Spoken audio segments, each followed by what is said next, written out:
Halo, selamat malam. Kami dari kelompok 3 yang terdiri dari Farah, Eni Yulias, Dodi, dan Friskal ingin mempresentasikan tentang perusahaan yang stakeholder relation-nya kita telah analisis, yaitu Bravo Limasera atau BLS. BLS adalah perusahaan outsourcing security atau penyedia jasa pelayanan security system, baik manpower atau tenaga kerja maupun perlengkapan security modern. Klien-klien BLS adalah para perusahaan-perusahaan perorangan, lembaga yang membutuhkan jasa pengamanan maupun sistem security modern yang membutuhkan jasa pengamanan di perangkat security-nya. Kemudian sistem bisnis prosesnya adalah di mana permintaan dari klien BLS mempersiapkan waktu 1 bulan untuk pelatihan-pelatihan yang disediakan oleh SDM itu sendiri selama beberapa minggu. Adapun hasil dari penelitian kelompok kami tentang stakeholder relation dari BLS ini sendiri, yaitu mengidentifikasi kelompok stakeholder berdasarkan kategori eksternal, next Dodi, eksternal dan internal.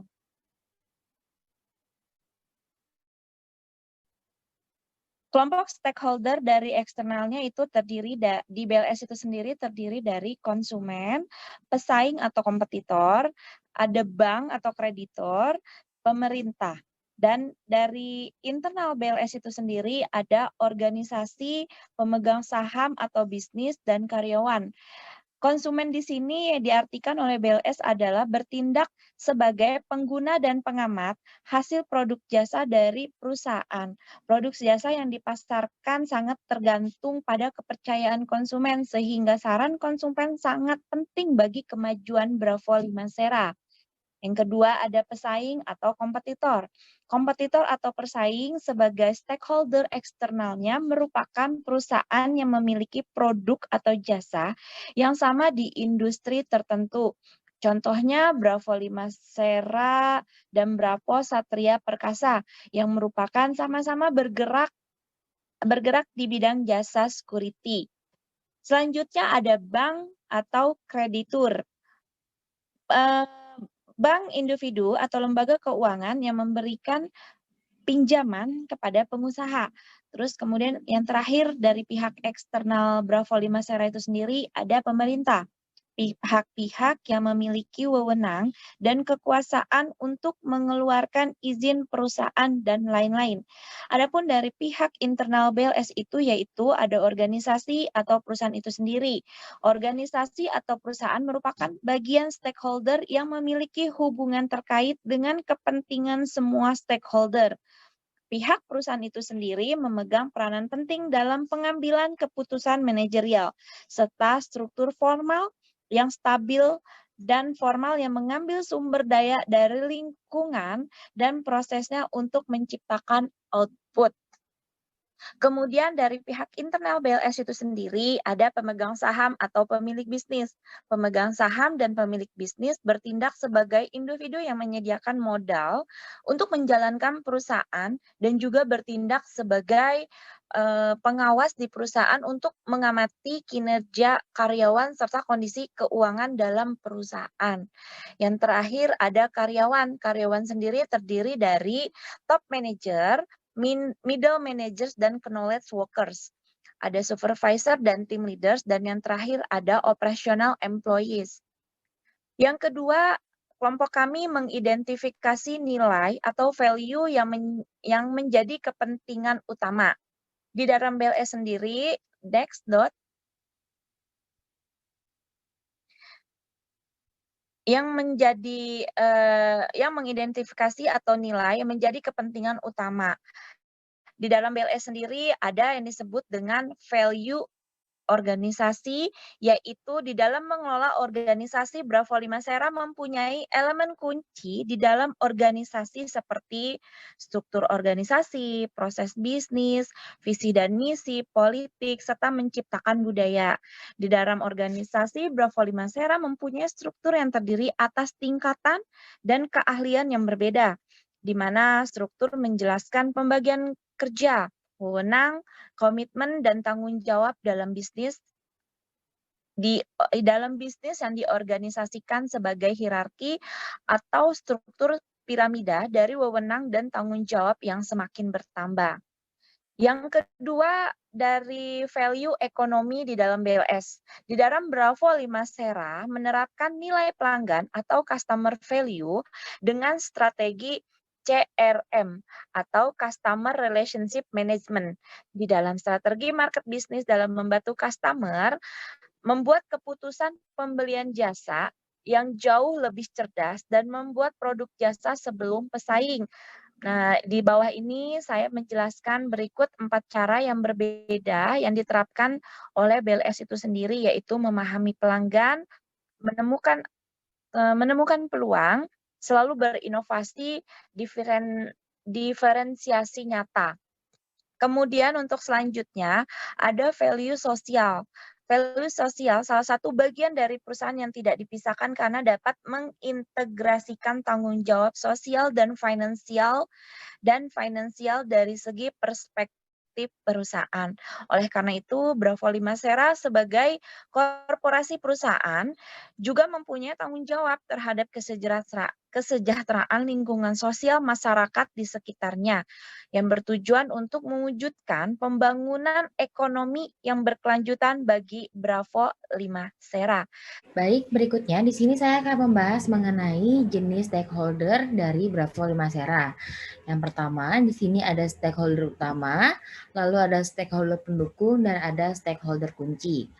Di mana stakeholder utama di sini terdiri dari top manager, yaitu direktur utama atau komisaris, yang di sini mereka mengembangkan rencana jangka panjang. Lalu yang kedua ada stakeholder pendukung, yang terdiri dari pemerintah, konsumen, dan pesaing. Dan terakhir, di sini ada stakeholder kunci yang terdiri dari top manajemen dan low management. Jadi mereka di sini memiliki kewenangan secara legal untuk membuat keputusan. Next.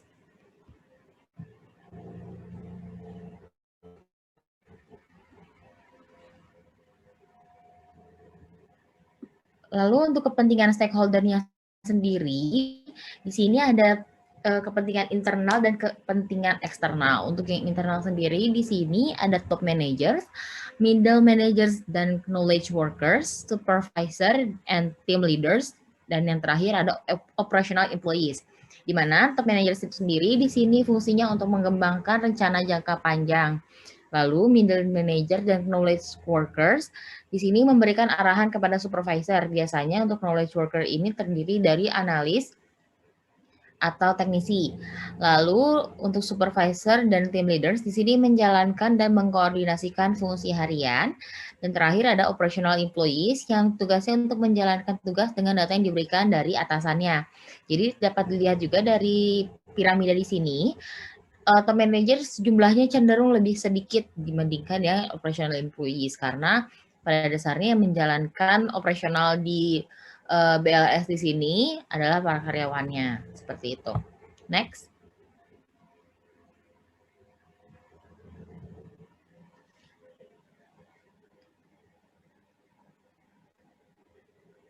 Untuk kepentingan stakeholder yang eksternal, di sini terdiri dari pelanggan, media massa, mitra usaha, pemerintah, masyarakat sekitar perusahaan, serikat buruh, dan pesaing. Pesaing di sini termasuk dari pihak eksternal karena di sini perusahaan dapat membandingkan kualitas yang sudah diberikan kepada pelanggan sudah cukup atau belum.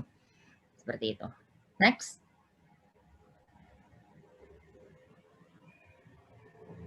Di sini ada analisa SWOT, Strength, Weakness, Opportunity, and Threats. Jadi di BLS sendiri untuk strength-nya merespon cepat permintaan pelanggan, lalu memiliki reputasi yang baik, memiliki pelanggan yang loyal, memiliki sertifikasi security yang sudah dipercaya. Lalu untuk weakness-nya sendiri, pengiklanannya ini di sini memang hanya dari mulut ke mulut. Lalu beberapa staf ini kurang memiliki kemampuan di bidang tertentu dan kurangnya pemahaman terhadap visi misi dari perusahaan BLS sendiri. Lalu berikutnya ada opportunities. di mana pengadaan jasa sedang mengalami kenaikan, pemerintah mendukung perusahaan bidang jasa, lalu adanya kesediaan peran relasi dan bertambahnya kebutuhan jasa security. Sementara ancamannya apa sih threats-nya? Yang pertama adalah persaingan antara sektor pengadaan jasa security, lalu kebijakan pemerintah dan kurangnya peminat dari perbankan untuk membiayai pendanaan.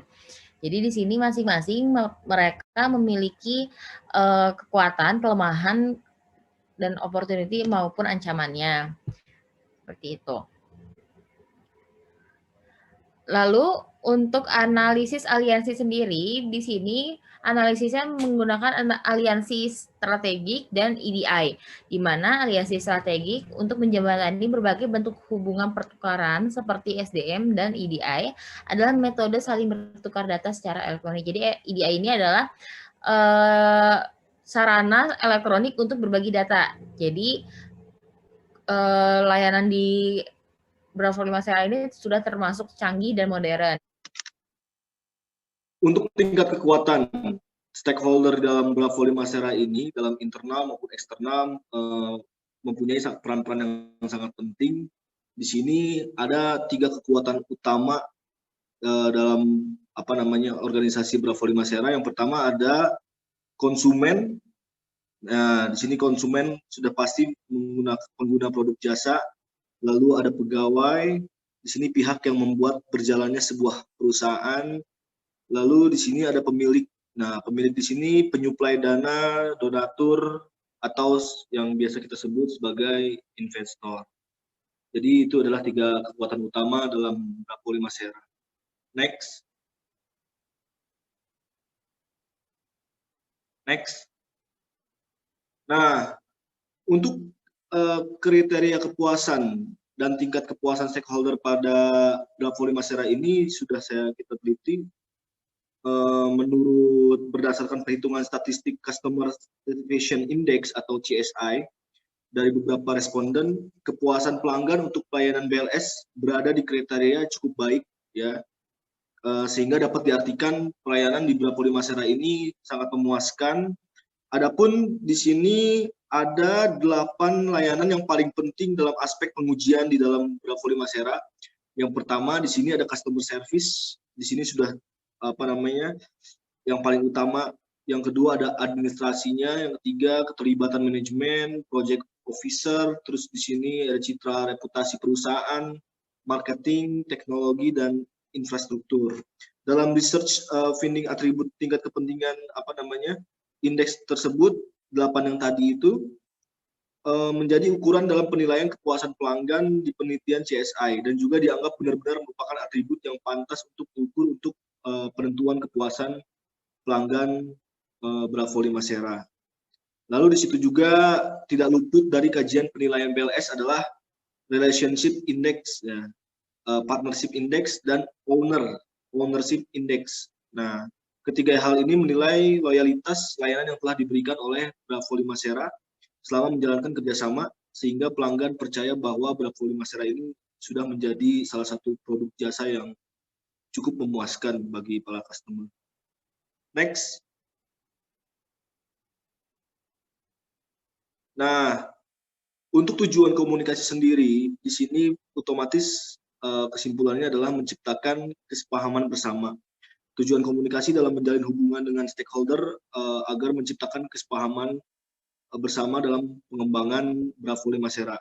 Dari komunikasi, ya kita tahu bahwa komunikasi itu sangat penting karena akan adanya sebuah informasi dan setiap stakeholder baik internal maupun eksternal dalam mengembangkan bersama rencana-rencana strategis, visi dan misi dalam sebuah organisasi. Oleh karena itu, untuk Bravo 5 Sera sendiri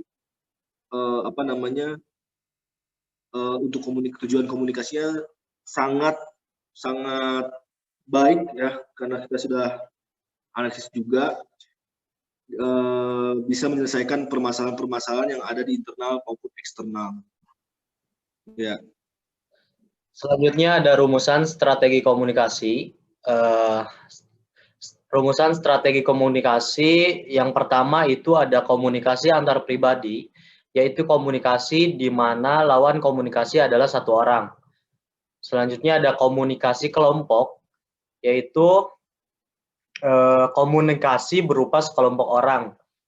Komunikasi massa yaitu komunikasi di mana lawan komunikasi atau komunikannya tersebar dalam jumlah yang relatif amat banyak sehingga untuk menjangkaunya diperlukan suatu media atau sarana. Yang kedua ada arah komunikasi. Di sini menggunakan arus komunikasi, yaitu yang pertama adalah komunikasi ke bawah. Komunikasi yang mengalir dari individu yang berada pada kedudukan lebih tinggi dalam hierarki organisasi kepada mereka yang berada pada kedudukan lebih rendah. Selanjutnya komunikasi ke atas. Komunikasi yang mengalir pada individu dari hierarki kedudukan yang lebih rendah dan struktur organisasi kepada mereka yang berada pada kedudukan yang lebih tinggi. Dan yang ketiga ada komunikasi horizontal, di mana komunikasi yang terjadi lintas fungsi yang berbeda-beda dalam suatu organisasi. Selanjutnya ada komunikasi diagonal, komunikasi yang terjadi lintas fungsi dan lintas tingkatan dalam sebuah organisasi.